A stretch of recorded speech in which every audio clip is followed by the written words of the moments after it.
Cordial saludo, estimada tutora y compañeros. La película que escogí para analizar fue La Naranja Mecánica, del año 1971 del director Stanley Kubrick. En la película gira en torno a la historia de un personaje que en su desarrollo evolutivo se encuentra enmarcado entre la etapa final de la adolescencia y la adultez temprana. El protagonista corresponde al nombre de Alex, quien posee algunas distracciones que están relacionadas con la ingesta de bebidas alcohólicas, las prácticas violentas sin razón aparente, incluida la violencia de tipo sexual, el gusto obsesivo por la música clásica y un especial desdén por las normas de comportamiento sociomoral. Las acciones que el protagonista desarrolla en la cinta tienen la finalidad de sentir placer provocando sufrimiento y daño físico y psicológico a otras personas a quienes considera inferiores, teniendo en cuenta que uno de sus rasgos está relacionado con el sentido narcisista. Alex hace parte y lidera de una pandilla compuesta por sus tres amigos y él, quien ostentan una relación de poder jerárquico en la que Alex condiciona las acciones de los demás miembros del grupo. Los integrantes de la pandilla establecen relaciones de dominación con sus víctimas, a quienes vulneran todo tipo de derechos por medio de la aplicación sistemática de la violencia física y psicológica.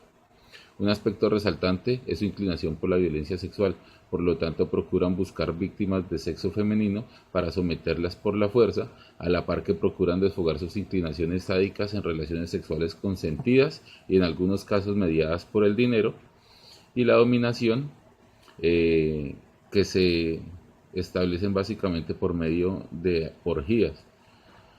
Alex propicia relaciones de conflicto en el transcurso de la película tanto con su familia, con sus compañeros de pandilla y con las autoridades, siendo finalmente excluido de los grupos de relación política y filial. El punto álgico de la película transcurre cuando Alex y su pandilla ingresan a una vivienda y Alex intenta violar a la señora de la casa. Ella, al tratar de defenderse, Alex reacciona y la asesina. Al percatarse de la situación, los compañeros de la pandilla deciden golpear a Alex dejándolo inconsciente mientras escapan, procurando que las autoridades relacionen solo a Alex con el homicidio. Posteriormente, Alex es trasladado a un centro de reclusión en el cual sufre algunos signos de violencia por parte de los reclusos y el personal de seguridad. Él se interesa en leer la Biblia solamente por llamar la atención del Dr. Brodsky, quien le propone finalmente someterse a un tratamiento de tipo conductual basado en el estímulo-respuesta, que le permitirá curarse y salir libre rápidamente. Dicho tratamiento se denomina Ludovico y es asistido por medio de condicionamiento clásico combinado con el suministro de medicamentos psiquiátricos. Finalmente, el tratamiento genera una asociación de escenas de violencia extrema, violencia sexual y la música clásica con el dolor físico y una sensación de terror y desamparo, que culminan por condicionar las respuestas psicofisiológicas para imposibilitar que Alex vuelva a cometer actos vandálicos. Alex se reconoce principalmente como líder de su pandilla. Es un joven amante de la música clásica que aparenta ser servicial y amable con el fin de ocultar sus verdaderas intenciones. Él y sus amigos presentan una tendencia generalizada por el desacato de las normas, transgrediendo la integridad moral y física de sus víctimas potenciales y actuales en función de la satisfacción de sus deseos sexuales, básicamente. Alex proyecta una apariencia esquizoide en función de sus actitudes de desapego de las relaciones sociales cercanas, siendo emocionalmente frío, es carente de afiliaciones de apego y con un sistema afectivo desarticulado.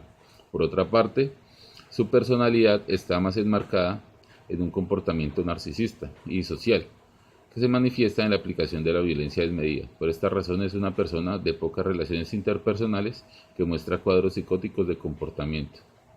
Aunque Alex presenta algunas características relacionadas con el trastorno de la personalidad esquizoide y de la personalidad antisocial, personalmente yo lo vinculo con el trastorno de la personalidad narcisista, consignado en el DSM-5 con el código 365 y su equivalente F60.81 en el CIE-10, de acuerdo a que cumple con al menos 5 criterios como se describen a continuación.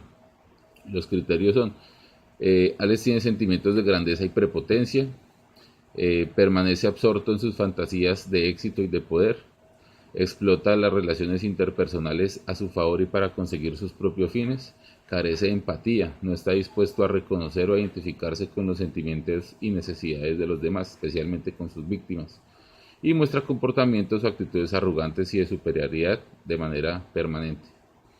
La discapacidad psicológica presentada por el protagonista es un limitante para asumir la correcta inclusión en su contexto social. de tal manera que su conducta de violencia extrema impide su normal acoplamiento al sistema de valores normativos propios del contexto en el que se desarrolla la cinta. Las características psicológicas individuales del protagonista conducen a que sea excluido de sus grupos sociales. En este sentido, existe una ruptura en la comunicación de los sistemas psíquicos, descritos como la conducta, pensamiento y las emociones, y su normal adhesión a los sistemas sociales, que están determinados por la incapacidad que él tiene de interactuar con su propio entorno. Muchas gracias.